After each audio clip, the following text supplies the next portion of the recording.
Have you ever wondered how the tradition of fasting during Ramadan began? It wasn't just a sudden command that appeared out of nowhere.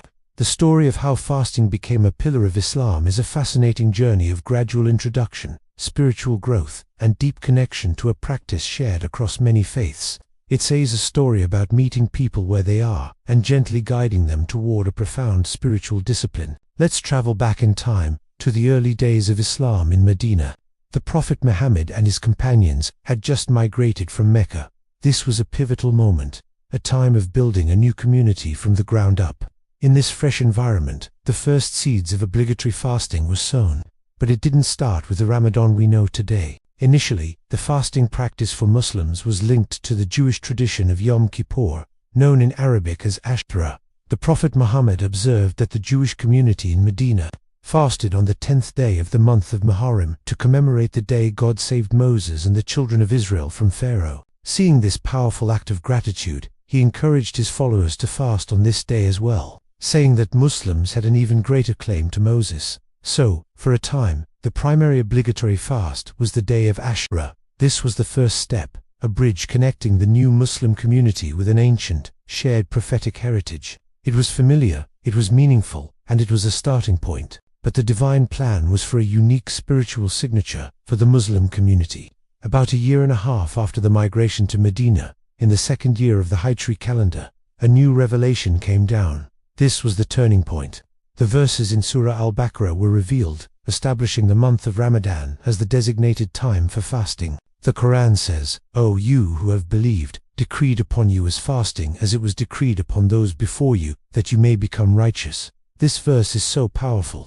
It doesn't just introduce a rule, it gives the why. It frames fasting not as a burden, but as a gift, a tool for achieving taqwa state of God consciousness, mindfulness, and piety. It also connects Muslims to a long lineage of prophets and righteous people who also fasted, from Jesus to Moses to David. It's a reminder that this practice of self-discipline for a higher purpose is a universal human experience. But even with this new command, there was incredible flexibility and compassion built into its introduction. God, in his infinite wisdom, knew that abruptly imposing a full month of fasting could be difficult for a community not accustomed to it. So, initially, there was an option. The early verses revealed that those who were able to fast could choose between fasting or feeding a person in need for each day they missed. This was called the fidya, or ransom. Think about how merciful that is. It gave people a choice. It allowed them to ease into the practice. Fasting was presented as the better option, the one with more spiritual reward, but the alternative was there to make the transition manageable. It recognized human capacity and didn't demand perfection overnight. This gradual approach is a hallmark of how many Islamic laws were introduced. It's a divine pedagogy, a teaching method that understands human nature. This transitional period lasted for about a year. It gave the community time to physically and spiritually adapt to the rhythm of fasting for an entire month. They experienced the blessings, they felt the spiritual clarity, and they built the collective discipline required. They learned firsthand the benefits of detaching from worldly needs to focus on their connection with the Creator. Then, the next stage of the revelation came.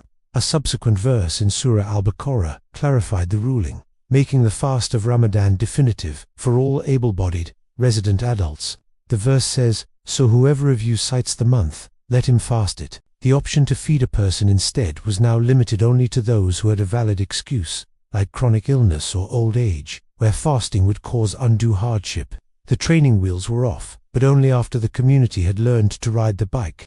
This final step solidified Ramadan as one of the 5 pillars of Islam, a foundational act of worship that would shape the identity and spiritual life of Muslims for all time to come. The obligation was now clear and firm, but it had been established on a foundation of understanding, experience, and mercy. And the exemptions that were put in place from the very beginning are still a crucial part of the practice today.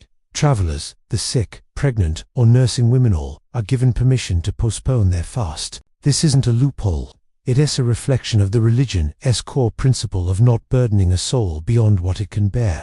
It prioritizes human well-being, demonstrating that the purpose of the law is to elevate, not to harm. So, when we look at the history, the untold story of Ramadan is not one of rigid, sudden decree. It's a beautiful narrative of divine wisdom and compassion. It began by connecting with existing traditions, then introduced a unique practice with incredible flexibility, allowing the community to grow into it. It was a gradual, step-by-step process designed for success. This story teaches us so much. It shows that major life changes, especially spiritual ones, often happen in stages. It reminds us of the importance of patience, both with ourselves and with others, as we try to grow. And it highlights a core principle in Islam: ease and facilitation. The purpose of the fast was never to inflict hardship, but to unlock a higher level of spiritual awareness, gratitude, and self-control. From the fast of Ashura to the optional fast of Ramadan to the final, obligatory pillar we know today,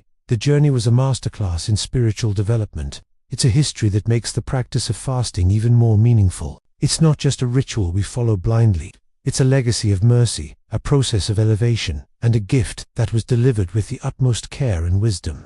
Next time you see the crescent moon that marks the beginning of Ramadan, remember this incredible story. Remember the compassion with which it was introduced, and the profound purpose behind it. It's a journey from one day of fasting to a full month of devotion, a journey that continues to transform millions of lives every single year. Thank you for watching. If you found this story enlightening, please like, share, and subscribe for more deep dives into history and faith.